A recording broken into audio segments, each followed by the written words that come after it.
হাদিসের বর্ণনা, নবী বলেন ক্বালা রাসূলুল্লাহ সাল্লাল্লাহু আলাইহি ওয়াসাল্লাম, থাক পেলেন থাক একদম। আল্লাহর নবী বলেন ক্বালা রাসূলুল্লাহ সাল্লাল্লাহু আলাইহি ওয়াসাল্লাম, রাসূলুল্লাহ সাল্লাল্লাহু আলাইহি ওয়াসাল্লামের বর্ণনা, আল্লাহর নবী বলেন লা তাজআলু বুয়ুতাকুম মাকাবির। আল্লাহর নবী বলেন আমার উম্মত, তোমরা তোমাদের ঘরটাকে, তোমাদের বাড়িটাকে কবর বানাবা না। কি বানাবা না? কবর। কবর।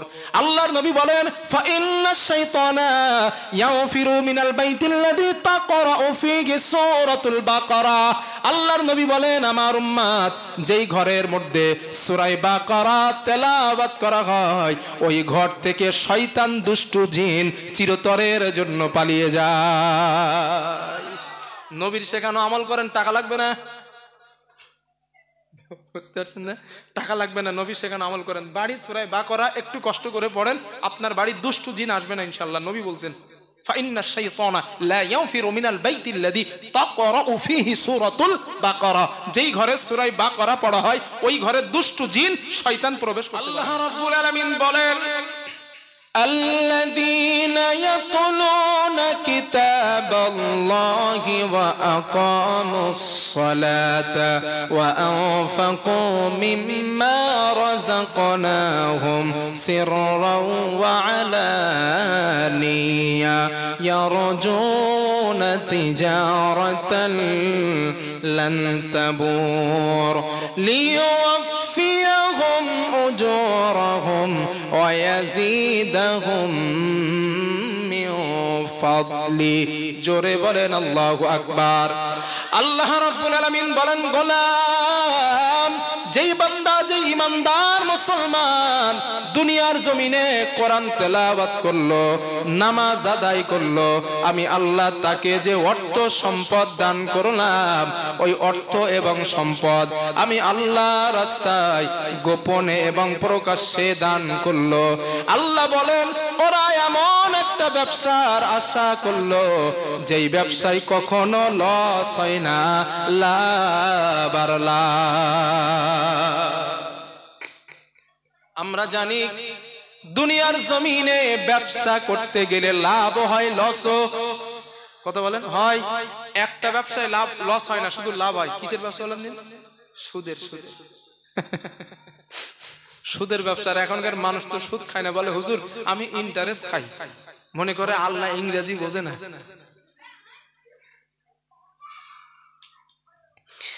আল্লাহ তাআলা বলেন গোলাম, তুমি যদি কোরআন পড়ো, নামাজ পড়ো এবং আমি আল্লাহর কোরআন তেলাওয়াত করো, গোপনে দান প্রকাশ্যে দান করো, তুমি এমন একটা ব্যবসার আশা করবা যেই ব্যবসায় তোমার কখনো লস খেতে হবে না।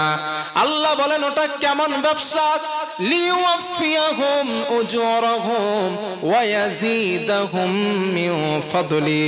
আল্লাহ বলেন কোরআন পড়ার কারণে, নামাজ পড়ার কারণে, গোপনে প্রকাশ্যে আমি আল্লাহ রাস্তায় দান করার কারণে আল্লাহ বলেন আমি প্রতিনিয়ত তোমার প্রতি করুণা, দয়া, রহমত নাজিল করে দেই। জোরে জোরে বলেন সুবহানাল্লাহ, লিল্লাহি তাকবীর। আজ আপনার ছেলেটা মক্তবে কোরআন পড়তে গেছে, ওই ছেলেটার উপরে রহমত নাজিল করবেন কে? জোরে বলেন। দয়া করবেন কে? করুণা করবেন কে? কথাটা আমার না আল্লাহর। তো আপনার সন্তানের প্রতি যদি দয়া আল্লাহ করেন, করুণা যদি করেন, রহমত আল্লাহ যদি দেন, খুশি হবে আমরাও। ঠিক তো? তাহলে রহমত পাইতে চান, কোরআন পড়েন। ছেলের উপরে রহমত দিতে চান, কোরআনে ভর্তি করেন, মক্তবে দেন। মক্তবে দিলেন, আল্লাহ রহমত দিবেন। মক্তবে পাঠালেন, আল্লাহ করুণা করবেন। মক্তবে পাঠালেন, আল্লাহর পক্ষ থেকে দয়া আল্লাহ নাজিল করবেন। সুবহানাল্লাহ। দেব ইনশাআল্লাহ মক্তবে, না শুধু মক্তবের গুরুত্ব। তথ্য নাম্বার 2, কোরআন যারা শিখতে যায়, যেই বাচ্চাগুলা, ছোট্ট ছোট্ট মানুষগুলা মক্তবে পড়তে যায়, এদের ব্যাপারে এরা যেই কোরআন তেলাওয়াত করেছে, আল্লাহ এদের সম্মান, ইজ্জত আল্লাহ বাড়াইয়া দেবেন, আরো বাড়াইয়া দেবেন। দলিল হাদিস। আপনারা হযরত ওমর রাদিয়াল্লাহু তাআলা নাম শুনছেন? জি, শুনছেন। হযরত ওমর রাদিয়াল্লাহু তাআলা আনহু নাফে ইবনে আব্দুল্লাহ নামে এক ব্যক্তিকে মক্কার গভর্নর বানালেন। ওই নাফে ইবনে আব্দুল্লাহ ছিলেন একজন তাবিঈ। উনি সাহাবা ছিলেন না, উনি তাবিঈ। আমিরুল মুমিনিন হযরত ওমর রাদিয়াল্লাহু তাআলা আনহুর যুগে ওই নাফেকে হযরত ওমর মক্কার গভর্নর বানালেন। ওই নাফেকে হাদিসের মধ্যে আসছে একদিন লাকিয়াহু ওমর বি উসফান নামক এলাকায় ওই নাফের সঙ্গে আর হযরত ওমর রাদিয়াল্লাহু আনহুর সঙ্গে ওই উসফান নামক এলাকায় সাক্ষাৎ। হযরত ওমর জিজ্ঞাসা করলেন, নাফে মান ইস্তাখলাফতা আলা আহলিল ওয়াদি, ও নাফে মক্কার আশেপাশের গ্রাম্য অঞ্চলের শাসক তুমি কাকে বানিয়েছো? হযরত ওমর জবাব দিলেন, আমিরুল মুমিনিন ইবনা আবজাকে মক্কার আশেপাশের গ্রাম্য অঞ্চলের শাসক বানালাম। হযরত ওমর রাদিয়াল্লাহু তাআলা আনহু বলেন, নাফে মান ইবনু আবজা, আমি ইবনু আবজাকে চিনি না, আমি তার পরিচয় জানি না, তুমি তার পরিচয় সম্পর্কে আমাকে একটু শোনাও। হযরতে নাফে বলেন, আমিরুল মুমিনিন হুয়া রাজুলুম মিম্মা ওয়ালিনা, সে হলো আমাদের একজন মুক্তকৃত গোলাম, সে ছিল আমাদের ঘরের গোলাম, আমরা তাকে আজাদ করে দিয়েছি। আজাদ করে দেওয়ার পর আমরা তাকে শাসক বানাতে বাধ্য হলাম। এই কথাটা শোনার পর হযরত ওমর রেগে গেলেন।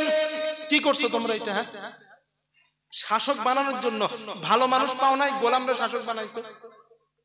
আপনাদের গ্রামে যদি কোন মুচির ছেলে, কোন মদখোর ভোটে দাঁড়ায়, আপনাদের জ্ঞান থাকতে ওরে ভোট দিবেন? সে জোর পূর্বে সেটা আলাদা জিনিস, কিন্তু ইচ্ছাকৃত কোন মদখোরকে ভোট দিবেন? চাচাজি, আমি বাকিউল্লাহ দিব না, কারণ আমি তারে ভোট দিব যে ভালো মানুষ, সৎ মানুষ, জ্ঞানী মানুষ, ওরই ভোট দিব।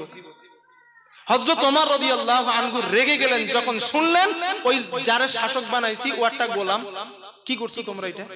গোলামরা শাসক বানাইছো, ভালো মানুষ পাও নাই, জ্ঞানী বুদ্ধিমান মানুষ খুঁজে পাও নাই, গোলামরা শাসক বানাইছো। হযরত নাফে জবাব দিলেন, আমিরুল মুমিনিন ওই গোলামটা সাধারণ কোনো গোলাম না, ওই গোলামটার মধ্যে এমন ভালো ভালো তিনটা কোয়ালিটি রয়েছে, ভালো গুণ রয়েছে, যেই গুণগুলা থাকার কারণে আমরা তাকে শাসক বানাতে বাধ্য হয়ে গেলাম। হযরত ওমর বলে, আমার একটু বলো দেখি শুনি কি গুণ। নাফে জবাব দিলেন, আমিরুল মুমিনিন এক নাম্বার গুণ, ইন্নাহু লাকারিউল লিকিতাবিল্লাহ, ওই গোলামটা আল্লাহর কোরআনের বিশেষ অভিজ্ঞ ব্যক্তি। দুই নাম্বার, আলিমুম বিল ফারাইজ, ওই গোলামটা ফারাইজ বিদ্যায় বড় দক্ষ। তিন নাম্বার, কাজিম, লোকটা বিচার জানে খুব ভালো। এক নাম্বার কোরআনের বিদ্যায় দক্ষ, দুই নাম্বার ফারাইজ বিদ্যায় দক্ষ, তিন নাম্বার বিচার জানে খুব ভালো। এই তিনটা গুণ থাকার কারণে আমরা তাকে শাসক বানাতে বাধ্য হলাম। নাফে বলে, হুজুর এবার আমারা কি বলবেন বলেন? আগে তো আমার উপরে ধমক দিচ্ছিলেন, এবার বলেন। হযরত ওমর রাদিয়াল্লাহু আনহু বলেন, নাফে তোমার ব্যাপারে কোনো অভিযোগ নাই আমার, তবে একটা কথা তোমাকে আমি বলতে চাই, জানাতে চাই। আমরা নবীজি সাল্লাল্লাহু আলাইহি ওয়াসাল্লামকে বলতে শুনেছি, ইন্না নবিয়াকুম সাল্লাল্লাহু আলাইহি ওয়াসাল্লাম قال, আল্লাহর নবীকে বলতে শুনেছি, আল্লাহর নবী বলেন, ইন্নাল্লাহা ইয়ারফাউ বিহাযাল কিতাবি আকওয়ামান ওয়া ইয়াদউ বিহি আখারিন। আমরা রাসূলুল্লাহ সাল্লাল্লাহু আলাইহি ওয়াসাল্লামকে বলতে শুনেছি, আল্লাহর নবী বলতেন, এই কোরআনের মাধ্যমে আল্লাহ কারো সম্মান বাড়িয়ে দেন, আবার এই কোরআনের মাধ্যমে আল্লাহ কারো সম্মান কমিয়ে দেন। যে কোরআন পড়ে আল্লাহ তারে জিরো থেকে হিরো বানায়। কথাটা আমার না নবীজির? একটু কথা বলেন। নবীজি বলেছেন এই কোরআনের মাধ্যমে আল্লাহ কারো সম্মানিত করেন, আবার কারোর অসম্মানিত করে। এই বাচ্চাগুলা কোরআন পড়েছে মানে আল্লাহ এদের সম্মান দেবেন, সম্মানিত আল্লাহ করবেন। এটা আমার কথা না, নবীজি কোরআনে হাদিসে বলেছেন। তাহলে বাচ্চাগুলোরা মক্তবে পাঠান, আল্লাহ ওদের ইজ্জত বাড়ায় দেবেন, ওদের সম্মান বাড়িয়ে দেবেন। আপনার যে ছোট ছোট মেয়েগুলো কোরআন শিক্ষা দেন, ওদের কোরআন যদি শিক্ষা দিতে পারেন না, দেখবেন আল্লাহ তাআলা এদের প্রতি রহমত করবেন, করুণা করবেন।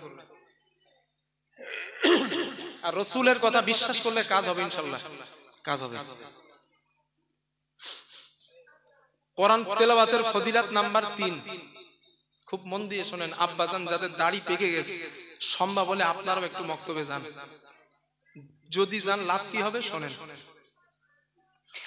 হাদিস নাম্বার 3, আল্লাহর নবী বলেন ক্বালা রাসূলুল্লাহ সাল্লাল্লাহু আলাইহি ওয়াসাল্লাম, রাসূলুল্লাহ সাল্লাল্লাহু আলাইহি ওয়াসাল্লামের বর্ণনা। আল্লাহর নবী বলেন, নবীজি বলেন ইকরাআল কুরআন ফাইন্নাহু ইয়াতি ইয়াউমাল কিয়ামাতি শাফিআন লিআসহাবিহি। আল্লাহর নবী বলেন আমার উম্মত তোমরা কোরআন পড়ো, বেশি বেশি করে তোমরা কোরআন পড়ো। আল্লাহর নবী বলেন কেন পড়বা জানো? কেননা কিয়ামতের দিন এই কোরআন মানুষের জন্য আল্লাহর কাছে সুপারিশের কান্ডার হয়ে দাঁড়িয়ে যাবে, সুপারিশ করবে মানুষের জন্য এই কোরআন। পড়ো, বেশি বেশি করে তোমরা কোরআন পড়ো। এরপরে আল্লাহর নবী বলেন ও আমার উম্মত ইকরাউজ যাহরাইন, তোমরা এই কোরআনের 2টা উজ্জ্বলতম সূরা বেশি বেশি করে পড়বা। সাহাবারা প্রশ্ন করলেন ইয়া রাসূলুল্লাহ কোন 2টা সূরা আমরা বেশি বেশি করে পড়ব? আল্লাহর নবী বলেন 1 নাম্বার সূরাতুল বাকারা, 2 নাম্বার ওয়া সূরাতুল আলে ইমরান। আল্লাহর নবী বলেন 1 নাম্বার সূরা বাকারা বেশি বেশি পড়বা, 2 নাম্বার সূরা আলে ইমরান। এই 2টা সূরা তোমরা বেশি বেশি করে পড়বা।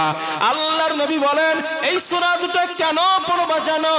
ফাইন্নাহুমা ইয়াতিয়ানি ইয়াউমাল কিয়ামা কাআন্নাহুমা গামামাতান। আল্লাহর নবী বলেন আমার উম্মত এই 2টা সূরা তোমরা যদি বেশি বেশি তেলাওয়াত করতে পারো, হাসরের ময়দানে এই 2টা সূরা 2 খণ্ড মেঘ অথবা 2টা ছায়া হয়ে আল্লাহর সামনে তোমার পাশে দাঁড়াবে। সুবহানাল্লাহ বলবেন না?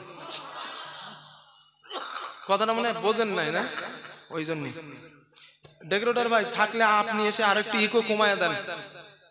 ইকোর জন্য আমি ইকোর জন্য বুঝতে পারতেছেন না, কারণ সুবহানাল্লাহর ভাব শুনে বুঝে ফেলিস। এই তো আমার 5-6 বছরের এক্সপেরিয়েন্স তো না, আপনাদের মতো লোকদের নিয়েই তো আমার চলা, বুঝি আমি। ডেকোরেটর ভাই যদি আমার কণ্ঠের আওয়াজ আপনার কাছে যায়, আপনি এসে ইকোটা একটু কমিয়ে দিয়ে যান। আমার সাউন্ড ক্লিয়ার না হইলে আপনারা বুঝবেন না, না বুঝলে পুরো বেকার। নবীজি কি বলছেন এখানে?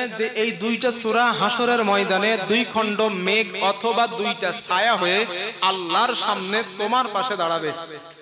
নবী বলেন আউ ফিরকানিম মিন তাইরিন সাফা, অথবা উঠতে থাকা 2টা পাখির ঝাঁক আল্লাহর সামনে তোমার পাশে দাঁড়াবে। নবী বলেন ওই বান্দার পক্ষে আল্লাহর কাছে তর্ক করা শুরু করবে। নবী বলেন তর্ক করতে করতে এক পর্যায়ে এই 2টা সূরা হাসরের দিন আল্লাহর ওই বান্দা বা বান্দিকে জান্নাতে নিয়ে যাবে। আপনি না ভাইয়া ইকোটা কমিয়ে দেন, ইকোটা। তাহলে কোরআন তেলাওয়াতের কোন 2টা সূরা বলছি? সূরা বাকারা, সূরা আলে ইমরান। এই 2টা সূরা যদি পড়া যায় বেশি বেশি, হাসরের দিন এই 2টা সূরার সুপারিশ আল্লাহ আমাদের নসিবে রেখে দেবেন। আর এই 2টা সূরা পড়ার জন্য কিন্তু মক্তবে বাচ্চাকে পাঠাইতে হবে, তাই তো ভাইয়া? মক্তবে বাচ্চাকে পাঠাতে হবে, না পাঠাইলে কিন্তু শিখবে না, আর না শিখলে তেলাওয়াতও করবে না। একদম ইকো কমিয়ে দেন, কমিয়ে দেন ইকো। আর এই সূরা বাকারার একটা আমল দেয় আপনাদের, একটা আমল শেখায় দেয়। এই আমলটা বাড়িতে করবেন আপনারা। আপনাদের অনেকের বাড়িতে জিনের সমস্যা আছে না ভাইয়া? জিনের সমস্যা আছে, হুজুরদের কাছে যান, 501 টাকা তাবিজ, 5001 টাকা তাবিজ। এই তাবিজ গুলা করার দরকার হবে না, একটা আমল শিখিয়ে দেয়। আবার যেন বলবেন না হুজুর করা যাবে নাকি, আপনি বেদাত তেদাত বলে দিচ্ছেন, শিরিক টিরিক না, আমি ফতোয়া দেওয়ার জন্য আসি নাই। তবে ওই জিনিস বেশি উত্তম যেই জিনিস নবী শিখিয়েছেন, ওই জিনিস বেশি উত্তম যেই জিনিস আল্লাহর হাবিব শিখিয়েছেন। ঠিক তো চাচাজি? তো নবী একটা আমল শিখিয়েছেন, টাকা ছাড়া জিনের সমস্যা চলে যাবে। তখন টাকাও লাগছে না, জিনও চলে যাচ্ছে, তো তাবিজ কেন করবো? তাই তো। হাদিসের বর্ণনা, নবী বলেন ক্বালা রাসূলুল্লাহ সাল্লাল্লাহু আলাইহি ওয়াসাল্লাম, থাক পেলেন থাক একদম। আল্লাহর নবী বলেন ক্বালা রাসূলুল্লাহ সাল্লাল্লাহু আলাইহি ওয়াসাল্লাম, রাসূলুল্লাহ সাল্লাল্লাহু আলাইহি ওয়াসাল্লাম আর বর্ণনা, আল্লাহর নবী বলেন লা তাজআলু বুয়ুতাকুম মাকাবির। আল্লাহর নবী বলেন আমার উম্মত, তোমরা তোমাদের ঘরটাকে, তোমাদের বাড়িটাকে কবর বানাবা না। কি বানাবা না? কবর। কবর। আল্লাহর নবী বলেন ফা ইন্নাশ শাইতানা ইয়াফিরু মিনাল বাইতিল্লাযী তাকরাউ ফীহি সূরাতুল বাকারা। আল্লাহর নবী বলেন আমার উম্মত, যেই ঘরের মধ্যে সূরা বাকারা তেলাওয়াত করা হয়, ওই ঘর থেকে শয়তান দুষ্টু জিন চিরতরের জন্য পালিয়ে যায়। নবীর শেখানো আমল করেন, টাকা লাগবে না। বুঝতে পারছেন না? টাকা লাগবে না, নবী সেখানে আমল করেন। বাড়ি সূরা বাকারা একটু কষ্ট করে পড়েন, আপনার বাড়ি দুষ্টু জিন আসবে না ইনশাআল্লাহ। নবী বলছেন ফাইন্নাশ শাইতানা লা ইয়াফিরু মিনাল বাইতিল্লাযী তাকরাউ ফীহি সূরাতুল বাকারা। যেই ঘরে সূরা বাকারা পড়া হয়, ওই ঘরে দুষ্টু জিন শয়তান প্রবেশ করতে পারে না। তো না আসলে আপনার ছেলেরা ধরবে কেমনে? এই জন্য তেলাওয়াত করেন, বাড়িতে পড়েন। আর এই সূরা বাকারা যদি পড়তে যান, তাহলে আপনার বাচ্চাটারে কোরআন শেখাইতে হবে, নিজেরও শিখতে হবে। আল্লাহ কথাগুলো বোঝার তৌফিক দেন, বলেন আমিন। হাদিস নাম্বার 5, হাদিসটা একটু মজার, একটু মন দিয়ে শোনেন, একটা হাসির, একটা মজার হাদিস। আমরা যেভাবে বসে আছি এইভাবে রাসূলুল্লাহ সাল্লাল্লাহু আলাইহি ওয়াসাল্লাম বসা, সাহাবারাও বসা। এই স্টেজ টেস্টেজ ছিল না আর কি, একটা এক্সাম্পল, সামনাসামনি পাশাপাশি বসা। তো একজন মহিলা ওই দিক থেকে নবীর কাছে আসছে। আসার পরে আল্লাহর হাবিবকে বললেন আহবাবতু লাকা নাফসি ইয়া রাসূলুল্লাহ। খুব মন দিয়ে শোনেন হাদিসটা। আহবাবতু লাকা নাফসি ইয়া রাসূলুল্লাহ, ও আল্লাহর নবী, আমি নিজেকে আপনার কাছে হিবা করে দিতে চাই, মানে আমি আপনারে বিয়ে করতে চাই। এখন আপনারা আমাকে একটু বলেন, এতটা ভরা মাহফিলে যদি আমাদের এইখানে কোনো মেয়ে এসে কাউকে বিয়ের প্রস্তাব দেয়, তার কি লজ্জা করবে না? স্বাভাবিক। হাদিসে এটাই আছে, নবীজি লজ্জা পেলেন এবং মাথাটা নিচু করে নিলেন, এত লজ্জা পাইছে। ওই মাহফিলের মধ্যে বসেছিলেন একজন গরিব সাহাবা, খুব গরিব, টাকা পয়সার কারণে তার বিয়ে হয় না। ও চিন্তা করছে সুযোগ একটা পাইছে, এ সুযোগ হাতছাড়া করা যাবে না। নবী যেহেতু মাথা নিচু করেছে, মানে আল্লাহর হাবিব আর বিয়ে করবে না, আমি দেখি একটা চান্স নিয়ে আমার কপালে আছে কি। হাদিসের মধ্যে আছে ইল্লাম ইয়াকুন ফি হাদা, ওই সাহাবাটা মাহফিলের মধ্যে দাঁড়ালেন, আল্লাহর নবীকে বললেন ইয়া রাসূলুল্লাহ, আপনি যদি নারীটাকে বিয়ে না করেন, যাওবিজিনিহা, আপনি নারীটা আমার সঙ্গে বিয়ে দিয়ে দেন। নবীজিরে বলছে। আল্লাহর নবী বলেন বিয়ে তো তুমি করবা, মোহরানা কি তোমার কাছে আছে? কারণ মোহরানা দেওয়া তো ফরজ। ওই সাহাবা জবাব দিলেন ওয়াল্লাহি লা ইয়া রাসূলুল্লাহ, ও আল্লাহর নবী, মোহরানা দেওয়ার মতো টাকা আমার কাছে নাই, আল্লাহর কসম। আল্লাহর নবী বলেন বিয়ে কেমন করে হবে? মোহরানা দেওয়া তো ফরজ, আর মোহরানা দেওয়ার টাকা তোমার কাছে তো নাই, বিয়ে কেমন করে দেব আমাকে বলো। সাহাবার মনটা বড় খারাপ, সুযোগ হাতছাড়া হয়েছে, সুযোগ হাতছাড়া হয়ে গেছে। আল্লাহর নবী বুঝতে পারলেন, আমি হাদিসটা যেদিন পড়ছিলাম বিরাট হাসছি একা একা, এই জন্য আজকেরও বলছি আর আমার হাসি হচ্ছে, আমি খুব হাসছিলাম হাদিসটা পড়ে। নবীজি বুঝতে পারলেন সাহাবার মনটা বড় বেজার হয়ে গেছে, বিয়ে হবে না। আল্লাহর নবী কিছু সময় পরে বললেন ও আমার সাহাবা, ইযহাব ইলা আহলিকা, ও সাহাবা তুমি তোমার বাড়িতে চলে যাও।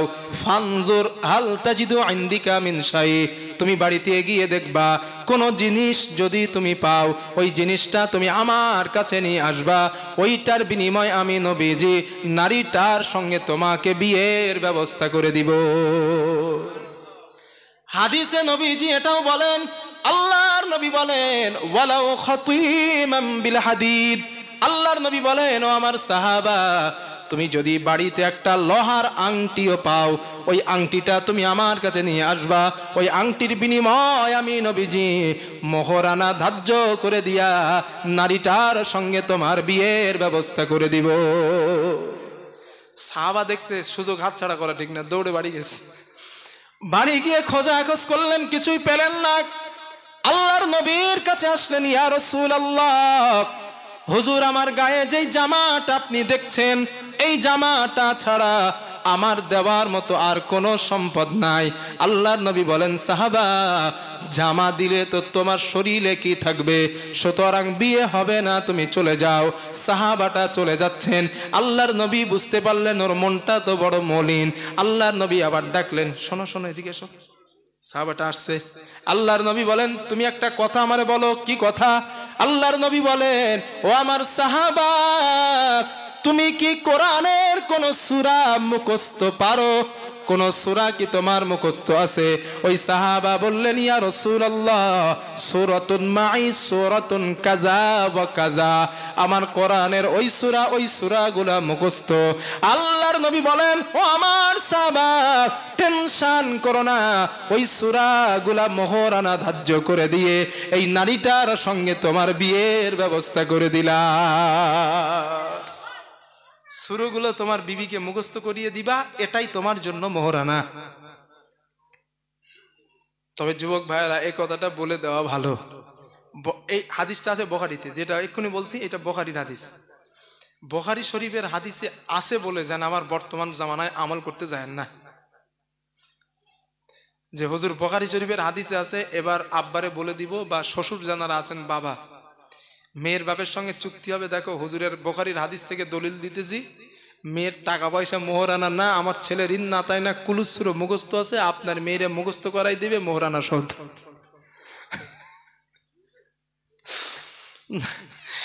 হাদিসে আছে বলেই যেন আমল করতে যাবেন না। এটা বুখারীর হাদিস। হাদিসে আছে বলেই যেন সূরা ধার্য করে বর্তমান জামানায় মোহরানা দিতে যাবেন না, মুশকিল আছে।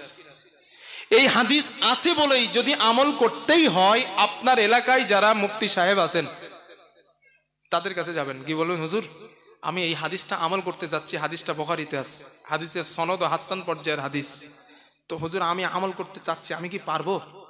যদি মুফতি সাহেব ফতোয়া দেন যে না আপনি আমল করেন, তাইলে করবেন। কথা বুঝতে পারছি?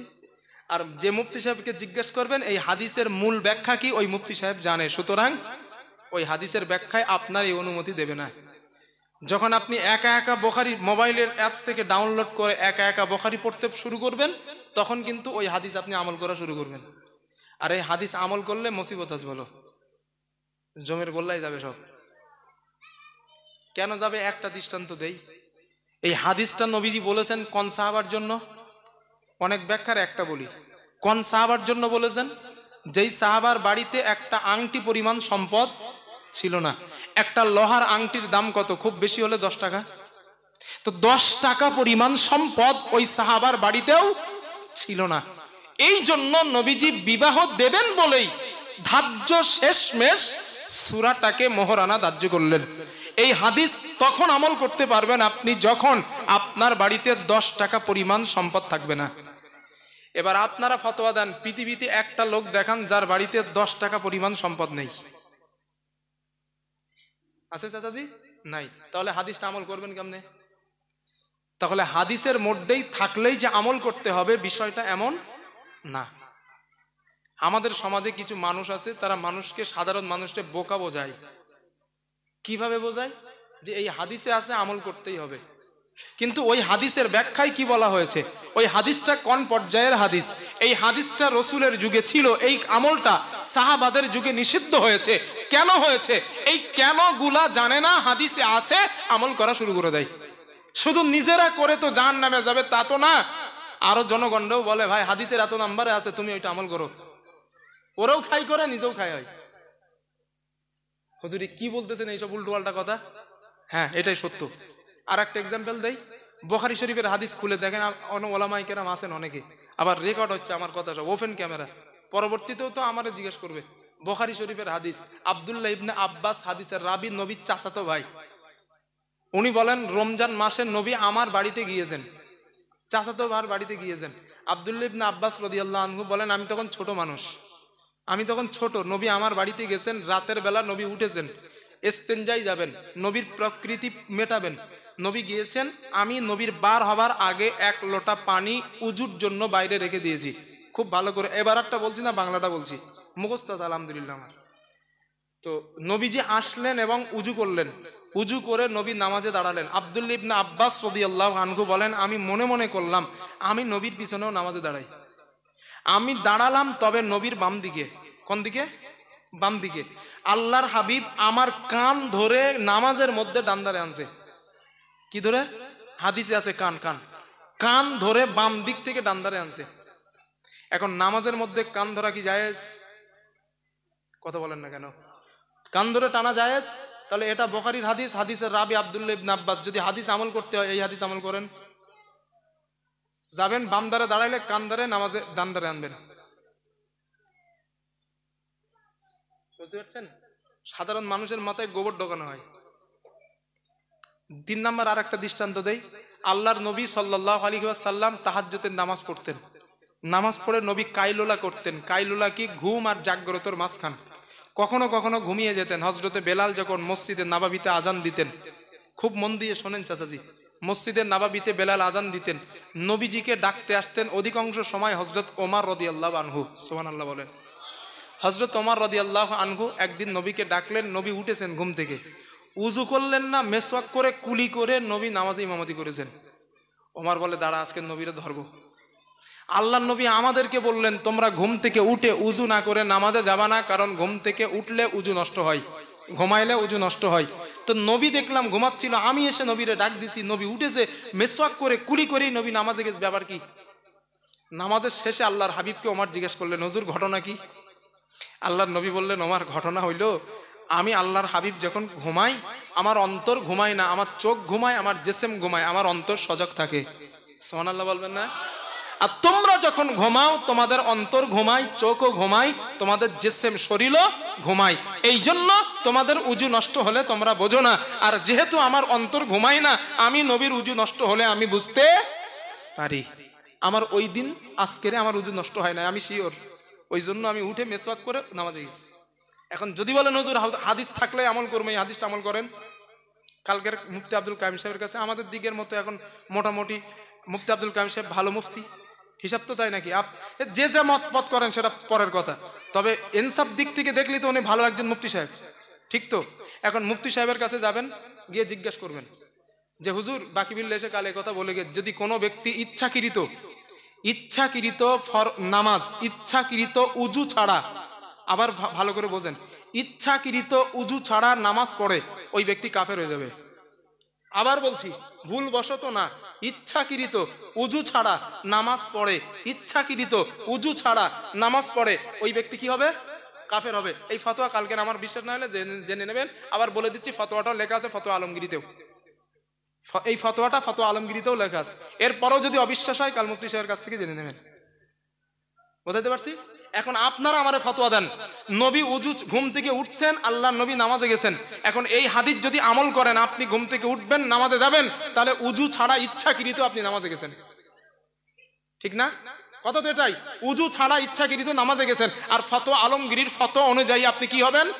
কাফের। অমনি বলছি যে কপাল পুড়ে যাবে হাদিসে থাকলে একা একা মোস্তানি করে আমল করলে। এই জন্য ভাইরা পা দুটো ধরে বলছি, একা একা আমল করার চেষ্টা করেন না, আলেমদের কাছে যান। হুজুর এই হাদিসটা আমি বুঝতে পারছি না, আমার একটু বোঝাই দেন। এত সহজে যদি হাদিস বোঝা লাগতো, 14 বছর মাদ্রাসার ডাল খাওয়া লাগতো না। এত সহজেই যদি মুসলিম বোঝা যেত, 15 বছর মাদ্রাসার দেওয়াল দরজা পার করা লাগতো না। মাধ্যমিক পাশের ছেলেগুলা মসজিদের ইমামকে ভুল ধরে, এর থেকে গজব আর কি আসবে দুনিয়ায়? যে বুখারীর ব বোঝে না, সে ভুল ধরে একজন আলেমের। এরপরেও যদি বলেন না হুজুর কর্ম, একটা যুক্তি আপনার কাছে আমার, আপনার দাবি যদি হয় না এরপরেও করব, একটা বক্তব্য আপনার কাছে আমার। আপনার বিবি যখন প্রেগনেন্ট হবে, আপনার বিবি 9 মাস অথবা 10 মাসে নিয়ে যান আপনারা সিজার করতে নিয়ে যাবেন। এখন সিজার করবে যেই ডাক্তার, ধরে নেন এই মাটিয়ার ফারুক হাসান, উনি এর ডাক্তার ফারুক হাসান চেনেন তো আপনারা? হ্যাঁ আমিও চিনি, আমার বিবিকে ওখানে দেখিয়েছি। তো ভালো, অনেক ভালো মনের মানুষ। তো ডক্টর ফারুক হাসানের কাছে নিয়ে যাবেন। এখন ডাক্তার ফারুক হাসান যেই কটা কেতাব পড়ে সিজার করবে আপনার বউরে, ওই কেটা কেতাব আমি আপনার কাছে এনে দেবো, যেভাবে হোক আমি এনে দেবো। আপনি ওই কেতাবগুলো পড়বেন 10 মাস ধরে। আপনার বউ প্রেগনেন্ট হওয়ার পরে 10 মাস পড়ে কেতাব কমপ্লিট করবেন। বউয়ের যখন পেন আসবে তখন আপনি পেট কেটে সিজার করবেন নিজে নিজে ওই কেতাবগুলো পড়ে। জি হবে না কেন? ওই ওই ওই একই কথা, একই বই পড়ে তো ফারুক হাসান সিজার করবে আপনার বউর। আপনার বিবি তো একই কেতাব পড়ে সিজার করবে। মাঝখানে একটা পার্থক্য কি? প্র্যাকটিক্যাল আর অপ্র্যাকটিক্যাল।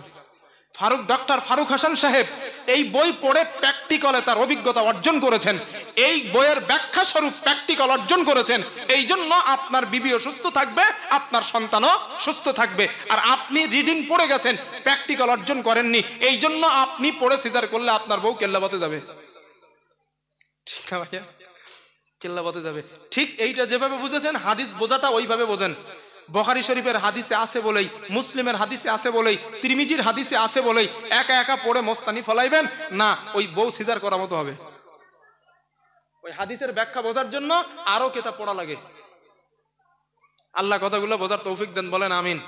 তাহলে এই হাদিস আমরা যদি আমল করি, এই যে কোরআনের সূরা দিয়ে মোহরানা ধার্য, মুফতি সাহেবদের কাছ থেকে ফতোয়া নেবেন, তানারা যদি বলেন যে আমল করেন তাহলে করবেন। আল্লাহ কথাগুলো বোঝার তৌফিক দেন, বলেন আমিন। কোরআনের ফজিলাত নাম্বার 6, কোরআন তেলাওয়াত করলে এই যে বাচ্চাগুলো, আর আপনারা সকালবেলা বিকেলে মক্তব হয় না, সকালে হয় দাদি? মক্তব বিকেলে হয় না সকালে?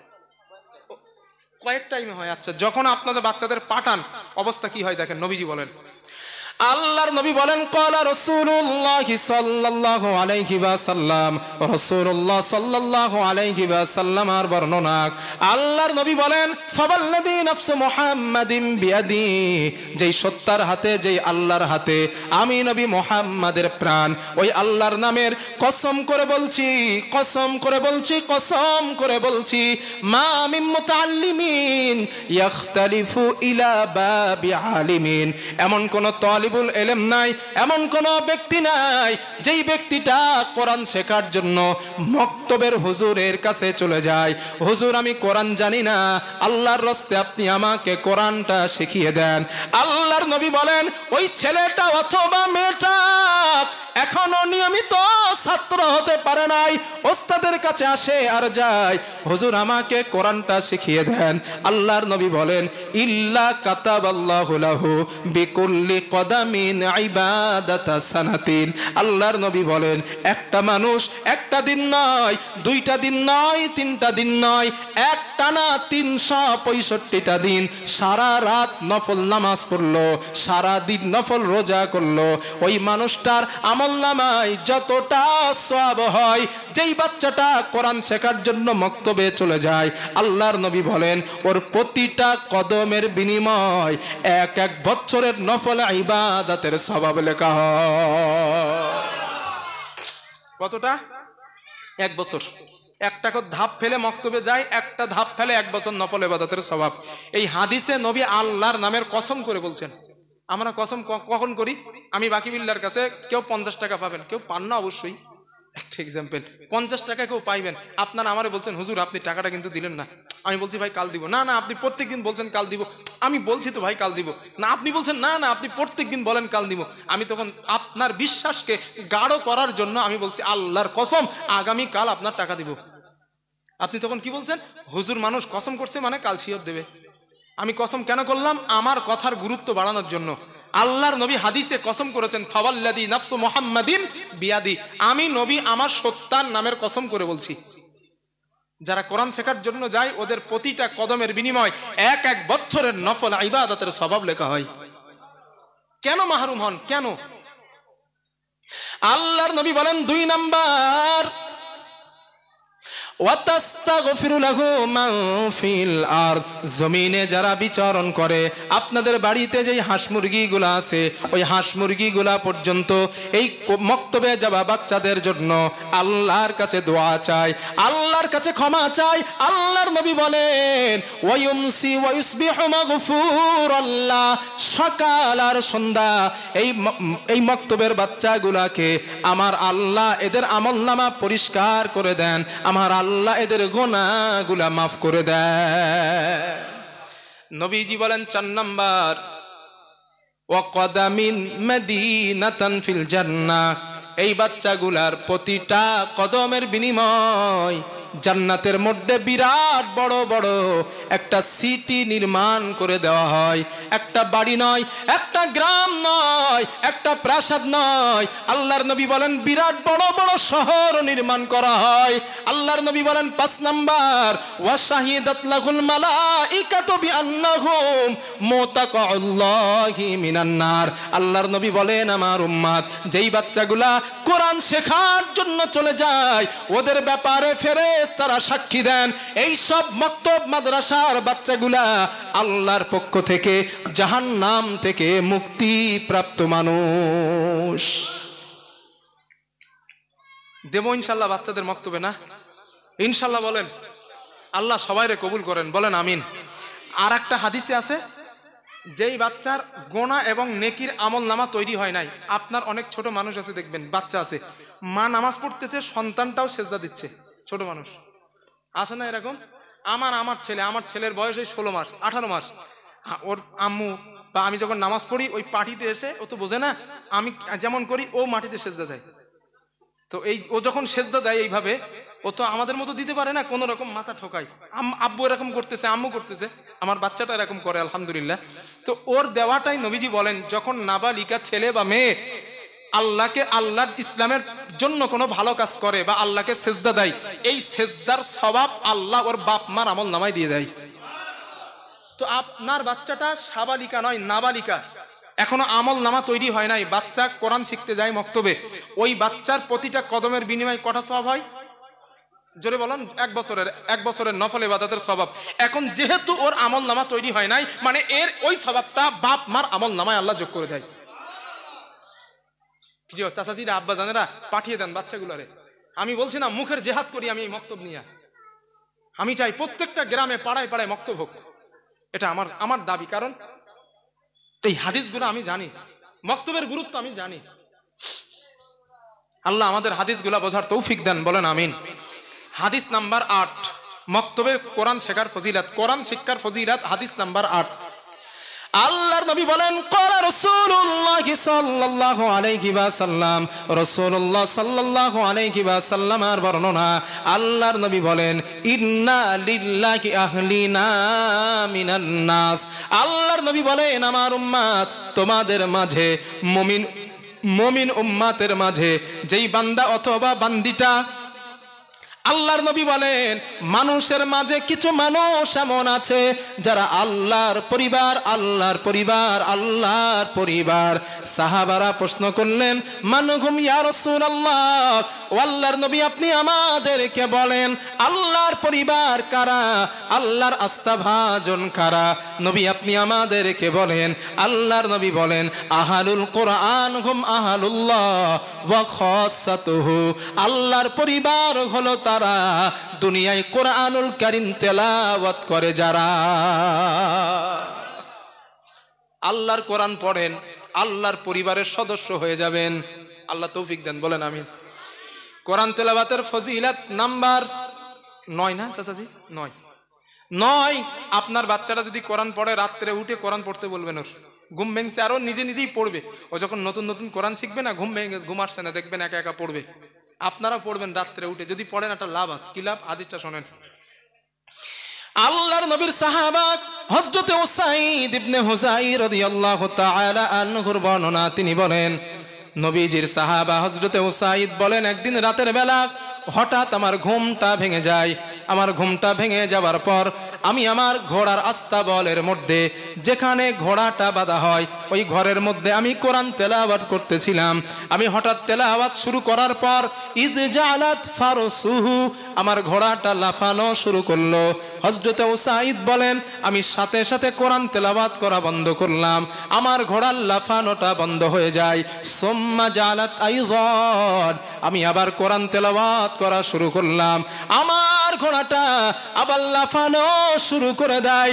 হযরতে উসাইদ বলেন, আমি আবার বন্ধ করে দিলাম, আমার ঘোড়াটা লাফানো বন্ধ হয়ে যায়।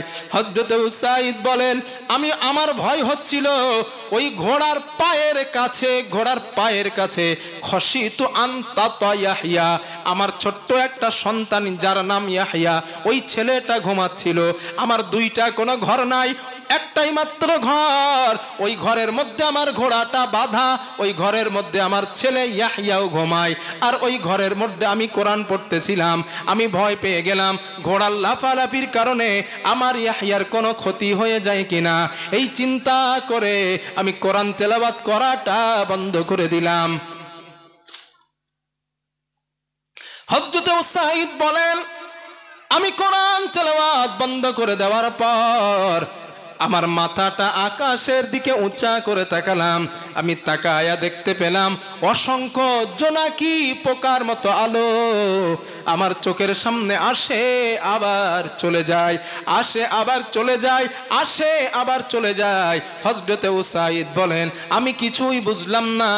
সকালবেলা ফজরের নামাজের রক্তের সময় আমি মসজিদের নববীতে চলে গেলাম, নামাজের শেষে নবীজির কাছে গেলাম, আল্লাহর নবীকে বললাম, ইয়া রাসূলুল্লাহ, আমি রাতের বেলা ঘরে কোরআন পড়তেছিলাম, আমার ঘোড়াটা হঠাৎ লাফায়, আমি তেলাওয়াত বন্ধ করে দিলাম, আমার ঘোড়ার লাফানো বন্ধ হয়ে যায়। ইয়া রাসূলুল্লাহ, আমি আবার তেলাওয়াত শুরু করলাম, আমার ঘোড়াটা আবার লাফানো শুরু করলো। আল্লাহর নবী বলেন, এরপরে বলো কি হয়েছে? হযরত উসাইদ বলেন, ইয়া রাসূলুল্লাহ, আসমানে তাকায়া দেখি নূর আলো আমার কাছে আসে, একবার চলে যায় আবার আমার সামনে আসে। ইয়া রাসূলুল্লাহ, হুজুর আপনি আমাকে একবার বলেন ওই নূরগুলো কারা, তাদের পরিচয় কি, কেন আমার কাছে আসতেছিল আর যাইতেছিল? আল্লাহর নবী বলেন, ও আমার সাহাবা উসাইদ, যেই নূরগুলো তুমি দেখেছো ওই নূরগুলো অন্য কেউ নয়, তিলকাল মালাইকা, আল্লাহর ফেরেশতারা তোমার মুখে কোরআন তেলাওয়াত শুনছিল। ও উসাইদ, তুমি কতটা ভুল করেছো জানো? হযরতে উসাইদ বলেন, হুজুর কেন ভুল করলাম? আল্লাহর নবী বলেন, শোনো কি ভুল করছো। লাউ ক্বরাআতা লা আসবাহতা হাত্তা ইয়ারাহান নাস মা তাস্তাদিরু মিনহুম। ও সাহাবা উসাইদ, তুমি যদি সারা রাত কোরআন তেলাওয়াত করতে বন্ধ না করে দিতে, সারা রাত যদি তুমি কোরআন পড়তে, ফজরের সময় মুসল্লিরা মসজিদে নববীতে নামাজের জন্য যখন আসতো, আল্লাহর ফেরেশতাদেরকে ওই মুসল্লিরা সচক্ষে দেখতে পেত। ও মানুষ, রাতের বেলা ঘুমটা ভেঙে গেলে ফোনের পিছনে সময় নষ্ট না করে একটু কোরআনটা পড়বে। কিসমত যদি ভালো হয় এই দুনিয়া থেকেই রবের ফেরেশতাদের দেখতে পাইবেন। কিসমত যদি ভালো হয় একটু পড়েন, আল্লাহর রাস্তায় একটু পড়েন। সময়টা এলোথেলো করে চায়ের দোকানে নষ্ট করেন না আব্বাজান, নষ্ট করেন না। দাড়ি পেকে গেছে কিন্তু কবরে এক পা চলে গেছে, কবরে এক পা চলে গেছে আপনার, আর নষ্ট করেন না। চায়ের দোকানে বাদুড়ের চা নাস্তার মুখে চায়ের দোকানে বসার দরকার নাই, আর অনেক বসেছেন। আল্লাহ কথাগুলো বোঝার তৌফিক দেন, বলেন আমিন। হাদিস নাম্বার 10। আপনাদের কষ্ট হচ্ছে নাকি? জি। আল্লাহর নবী বলেন ক্বালা রাসূলুল্লাহ সাল্লাল্লাহু আলাইহি ওয়াসাল্লাম, রাসূলুল্লাহ সাল্লাল্লাহু আলাইহি ওয়াসাল্লামের বর্ণনা, আল্লাহর নবী বলেন মাসালুল মুমিনিল্লাযী ইয়াকরাউল কুরআন, আল্লাহর নবী বলেন আমার উম্মত তোমাদের মধ্যে মুমিন বান্দা অথবা বান্দি যেই মানুষটা নিয়মিত কোরআন তেলাওয়াত করে, মানে সকাল এবং সন্ধ্যা তেলাওয়াত করে, আল্লাহর নবী বলেন আল্লাহর কাছে তার দৃষ্টান্ত কেমন তোমরা জানো? ওই সাহাবারা বললেন না ইয়া রাসূলুল্লাহ, আমরা তো জানি না। আল্লাহর নবী বলেন কামা সারিল উতুরুজ্জা, মিষ্টি কমলার মতো তার দৃষ্টান্ত। কিসের মতো? মিষ্টি কমলা লেবু যেমন, নবী বলেন ওর মতো দৃষ্টান্ত। এরপরে আল্লাহর নবী বলেন ও আমার সাহাবারা শোনো, কামা সালিল উতুরুজ্জা, মিষ্টি কমলা লেবুর মতো দৃষ্টান্ত। নবী কেন বললেন কমলা লেবুর মতো? আল্লাহর নবী বলেন রিহুহা তাইয়্যিবুন ওয়া তা'মুহা তাইয়্যিবুন, যেই কমলার স্বাদ অনেক সুন্দর মিষ্টি, যেই কমলার ঘ্রাণ অনেক সুন্দর। আপনার বাড়িতে যখন কমলা লেবুর খোলা ছাড়ান সুঘ্রাণ পান না? সুঘ্রাণ আছে। কমলা লেবু খাইতে মিষ্টি লাগে না? আর দুটো একটা দোকানদার আছে চিটিংবাজ, টক লেবু মিষ্টি বলে বিক্রি করে, কিন্তু অরিজিনালি কমলা লেবু যদি পুরুষ্ট করা হয় কমলা লেবু খুব মিষ্টি। আল্লাহর নবী এই জন্য বললেন কমলা লেবুটা অনেক মিষ্টি এবং এর স্বাদ, এর ঘ্রাণ অনেক সুন্দর। আল্লাহর নবী বলেন যেই ছোট্ট বা বড় মেয়েটা, যেই বান্দা অথবা যেই উম্মত অথবা উম্মতিটা আল্লাহর কোরআন নিয়মিত তেলাওয়াত করবে, আল্লাহর নবী বলেন আল্লাহর কাছে তার দৃষ্টান্ত হলো মিষ্টি কমলা লেবুর মতোই। সুবহানাল্লাহ বলেন।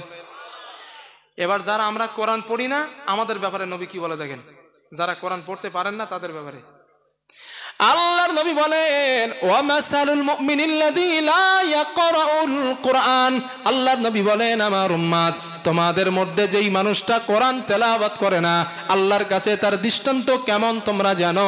কামা সালিত তামরা, খেজুরের মতো। খেজুর নবীজি খেজুরের কথা কেন বললেন?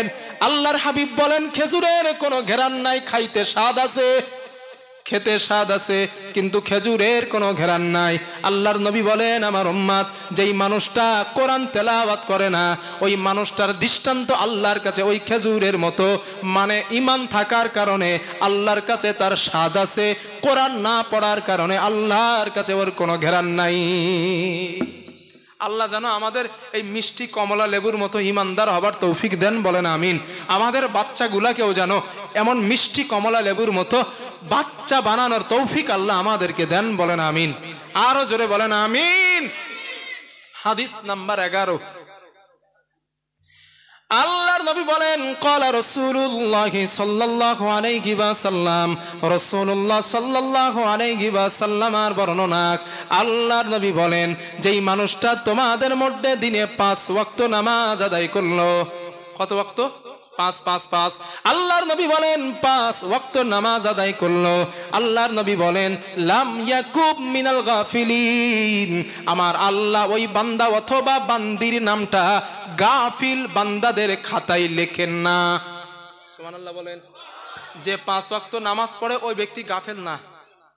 এরপরে আল্লাহর নবী বলেন ওয়ামান ক্বরাআ ফি লাইলাতিন বিমিআতাই আয়া, কোন বান্দা অথবা বান্দি যদি রাতের বেলা আল্লাহর কোরআনের 100 আয়াত তেলাওয়াত করে, 100 কোন বান্দা অথবা বান্দি রাতের বেলা কোরআনের 100 আয়াত যদি তেলাওয়াত করে, আল্লাহর নবী বলেন ওয়াকুতিবা মিনাল লাম ইউতাব মিনাল গাফিলিন, আমার আল্লাহ ওই বান্দার নামটাও গাফিলদের খাতায় লেখেন না। নবীজি বলছেন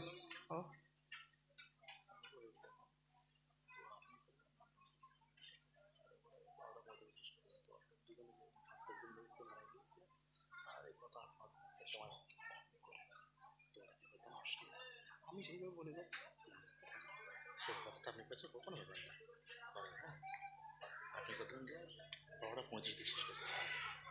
তাহলে কি বলছিলাম আমি? না কথা, যে 5 ওয়াক্ত নামাজ পড়ে ও ব্যক্তি গাফেল না, যে কোরআনের আয়াত রাতে 100 পড়ে ওই ব্যক্তিও গাফেল না। কে বলেছেন কথাটা? কথা বলেন না, কে বলছেন? রসুল নবী সাল্লাল্লাহু আলাইহি ওয়াসাল্লাম বলেছেন। এরপরে নবী কি বলে দেখেন, আল্লাহর নবী বলেন, আল্লাহর হাবিব সাল্লাল্লাহু আলাইহি ওয়াসাল্লাম বলেন, ওয়ামান সাল্লা ফি লাইলাতিন বিমিআতাই আয়া, আমার কোন উম্মত যদি রাতের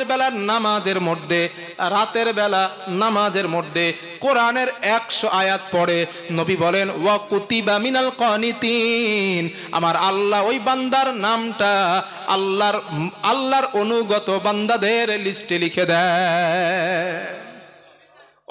ওমান সাল্লা ফি লাইলাতিন বিমিআতাইনি আয়া, আমার কোন বান্দা উম্মত যদি রাতের বেলা নামাজের মধ্যে কোরআনের 200 আয়াত তেলাওয়াত করে, কয়শো? 200 আয়াত তেলাওয়াত করে, নবীজি বলেন ওয়া কুতিবা মিনাল কানিতিনাল মুখলিসিন, আমার আল্লাহ ওই বান্দার নামটা আল্লাহর মুখলিস বান্দা তথা জান্নাতি বান্দাদের খাতায় আল্লাহ লিখে দেয়। একটু দরুদ শরীফ পড়েন, আল্লাহুম্মা। আসসালামু আলাইকুম।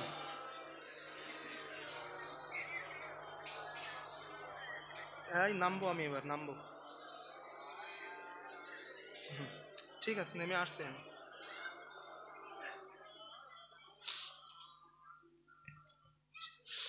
তাহলে আমরা পড়বো ইনশাল্লাহ, যারা কোরআন পড়তে পারি রাত্রে পড়বো। একদিন একটু পড়েন না, মজা পাবেন। রাত্রে নামাজের মধ্যে কোরআন পড়তে যে কি মজা লাগে, না পড়লে বুঝতে পারবেন না।